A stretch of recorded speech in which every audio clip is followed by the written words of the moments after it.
हनुमान जी और काली माता की कथा। भारतीय संस्कृति और धर्म ग्रंथों में अनगिनत लीलाएं, कथाएं और प्रसंग भरे पड़े हैं जो हमें धर्म, भक्ति और अध्यात्म की गहरी झलक देते हैं। राम भक्त हनुमान और महाशक्ति स्वरूपिणी माता काली दोनों ही भक्तों के लिए अनुपम उपास्य देवता है। एक ओर जहां हनुमान जी शक्ति, भक्ति और निष्ठा के प्रतीक है, वहीं काली माता संहार शक्ति और रक्षक स्वरूप की अधिष्ठात्री है। किंवदंतियों में कई स्थानों पर हनुमान जी और काली माता के मिलन का उल्लेख मिलता है। इन प्रसंगों का आधार यह है कि जब जब अधर्म प्रबल हुआ, तब तब देव शक्ति के विभिन्न स्वरूप मिलकर धर्म की रक्षा में उतरे। यही कारण है कि हनुमान जी और काली माता का प्रसंग भक्तों के लिए अत्यंत रोचक और प्रेरणादायी है। तो आइए विस्तार से जानते हैं इस कहानी को। त्रेता युग में जब भगवान श्री राम ने रावण का वध कर धर्म की स्थापना की, तब उनके परम भक्त हनुमान जी का यश चारों दिशाओं में फैल चुका था। हनुमान जी को भगवान शंकर का रुद्रावतार माना जाता है। वहीं काली माता स्वयं आदिशक्ति का प्रचंड स्वरूप है। कथा के अनुसार एक समय ऐसा आया जब धरती पर असुरों का अत्याचार पुनः बढ़ने लगा। उन असुरों को देवताओं और साधारण मनुष्यों से कोई भय नहीं था। वे शक्ति के ऐसे साधक थे जिन्हें रोकने के लिए शक्ति की ही आवश्यकता थी। यही वह समय था जब माता काली और हनुमान जी के बीच अद्भुत प्रसंग घटित हुआ। कहा जाता है कि दारुक नाम का एक महाशक्तिशाली राक्षस था जिसने लंबे समय तक घोर तपस्या की। उसकी तपस्या से प्रसन्न होकर महादेव ने उसे वरदान दिया कि कोई भी पुरुष उसे पराजित नहीं कर सकेगा। इस वरदान के बल पर दारुक अत्यंत अभिमानी हो गया और उसने तीनों लोकों में हाहाकार मचा दिया। देवता और ऋषि मुनि उसके अत्याचार से भयभीत होकर माता भगवती की शरण में पहुंचे। भगवती ने उन्हें आश्वस्त किया कि वह स्वयं काली स्वरूप में प्रकट होकर दारुक का वध करेंगी। असुरों का संहार करने के लिए जब भगवती ने काली का रूप धारण किया, तब उनका स्वरूप अत्यंत विकराल और उग्र हो गया। उनके प्रकोप से तीनों लोग कांप उठे। उनका यह रूप असुरों का नाश तो कर रहा था, किंतु साथ ही सृष्टि में संतुलन बिगड़ने का भय भी उत्पन्न हो गया। देवताओं ने चिंतित होकर महादेव से प्रार्थना की। महादेव ने संकेत दिया कि माता काली के इस प्रचंड रूप को शांत करने के लिए किसी ऐसे भक्त की आवश्यकता है जो अडिग भक्ति और असीम शक्ति का धनी हो। तब देवताओं की दृष्टि श्री राम के प्रिय भक्त हनुमान पर पड़ी। हनुमान जी सदैव श्री राम नाम का जाप करते हुए धर्म की रक्षा के लिए तत्पर रहते हैं। जब उन्हें यह समाचार मिला कि माता काली असुरों का नाश करने के उपरांत भी शांत नहीं हो पा रही है, तो वे स्वयं वहां पहुंचे। कथा कहती है कि जब हनुमान जी ने पहली बार माता काली के उस विकराल रूप का दर्शन किया, तो वे भी क्षण भर को विस्मित रह गए। माता के मुख से निकली ज्वाला, रक्तपान करती उनकी जिह्वा, गले में मुंडमाला और हाथों में खड्ग देखकर किसी का भी भयभीत होना स्वाभाविक था। किंतु हनुमान जी भयभीत होने वाले नहीं थे। वे हाथ जोड़कर माता के सम्मुख खड़े हो गए और विनम्र स्वर में बोले, माता, आप आदि शक्ति हैं, आपसे ही यह सृष्टि चल रही है। किंतु यदि आपका यह प्रकोप इसी प्रकार जारी रहा तो संसार का संतुलन बिगड़ जाएगा। आपकी शक्ति का उद्देश्य धर्म की रक्षा करना है, संहार में लिप्त रहना नहीं।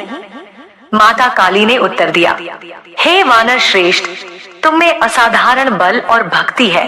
तुमने अपने प्रभु श्री राम के कार्य में सहयोग कर रावण जैसे महाबली का संहार कराया, परंतु आज मेरे इस रूप को शांत करना सरल नहीं है। जब तक यह असुर रक्त की गंध इस धरती पर विद्यमान है, तब तक मेरा प्रकोप शांत नहीं होगा। हनुमान जी ने समाधान खोजने का संकल्प लिया। उन्होंने अपने विराट रूप का आह्वान किया और अपने बल से समस्त असुरों के शरीर अग्नि में समर्पित कर दिए। उन्होंने भूमि को शुद्ध करने के लिए गंगा का स्मरण किया और वहां गंगा जल का छिड़काव किया। माता काली ने यह सब देखा, किंतु उनका प्रचंड रूप अभी भी शांत नहीं हुआ। कथा में आता है कि हनुमान जी ने माता काली को शांत करने के लिए एक अद्भुत उपाय किया।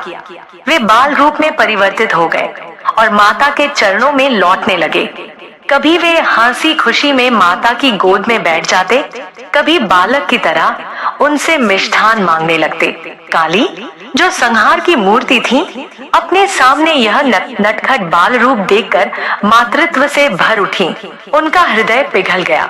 उन्होंने हनुमान जी को गोद में उठा लिया और उनके सिर पर हाथ फेरते हुए बोली, वत्स, तुम्हारी भक्ति और नटखटता ने मुझे प्रसन्न कर दिया है।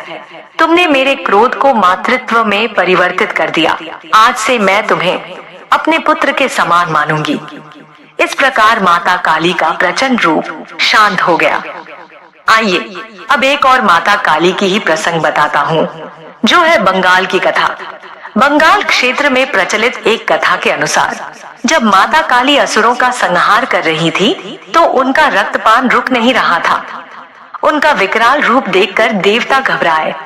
तब भगवान शंकर ने माता के मार्ग में लेटकर उन्हें रोकने का प्रयास किया। उसी समय हनुमान जी भी वहां पहुंचे और उन्होंने माता की स्तुति की। उनकी प्रार्थना से माता की चेतना बदली और उन्होंने अपना रक्तपान रोक दिया। इस कथा का भाव यह है कि जब भी शक्ति अपने उग्र रूप में असंतुलित हो जाती है, तब भक्ति और संतुलित बल उसे नियंत्रित करते हैं। हनुमान जी और काली माता का यह प्रसंग केवल पौराणिक कथा नहीं है, बल्कि इसमें गहरे आध्यात्मिक संकेत छिपे हैं। शक्ति और भक्ति का संगम। काली शक्ति की पराकाष्ठा है, जबकि हनुमान भक्ति की। जब शक्ति और भक्ति का संगम होता है, तभी सृष्टि में संतुलन बना रहता है। संतुलन का महत्व। अधिक क्रोध और अधिक करुणा दोनों ही असंतुलन पैदा करते हैं। हनुमान जी का कार्य शक्ति को सही दिशा देना था। भक्त और माता का संबंध। यह प्रसंग दर्शाता है कि सच्चा भक्त अपने इष्ट देव या देवी को भी प्रसन्न कर सकता है, चाहे वे कितने भी उग्र रूप में क्यों न हो। मातृत्व की शक्ति। काली संहार स्वरूप होते हुए भी मातृत्व से परिपूर्ण है। हनुमान के बाल रूप ने उस मातृत्व को जगा दिया। भारत के अनेक भागों में आज भी ऐसे मंदिर और स्थल हैं, जहां हनुमान और काली माता की संयुक्त पूजा होती है। विशेषकर बंगाल और असम में हनुमान काली मंदिर पाए जाते हैं। भक्त मानते हैं कि यदि कोई साधक काली और हनुमान दोनों की उपासना करे, तो उसे असीम बल और निर्भयता प्राप्त होती है। कथा से शिक्षा। यह प्रसंग हमें यह सिखाता है कि शक्ति का प्रयोग तभी सार्थक है, जब वह धर्म और संतुलन की रक्षा के लिए हो। अहंकार चाहे असुर का हो या शक्ति का, उसे भक्ति और विनम्रता ही शांत कर सकती है। हनुमान जी की तरह यदि हम निस्वार्थ भाव से भक्ति और सेवा करें, तो असंभव कार्य भी संभव हो जाते हैं। काली माता का उग्र रूप यह सिखाता है कि अधर्म और अन्याय को कभी सहन नहीं करना चाहिए। हनुमान जी और काली माता का यह अद्भुत प्रसंग हमें बताता है कि भक्ति और शक्ति दोनों का मेल आवश्यक है। जहाँ केवल शक्ति है और भक्ति नहीं, वहाँ विनाश की संभावना है। वहीं जहाँ केवल भक्ति है और शक्ति नहीं, वहाँ रक्षण असंभव है। इसलिए धर्म की पूर्णता के लिए शक्ति और भक्ति का संतुलन आवश्यक है। यही संतुलन हमें हनुमान और काली माता की कथा सिखाती है।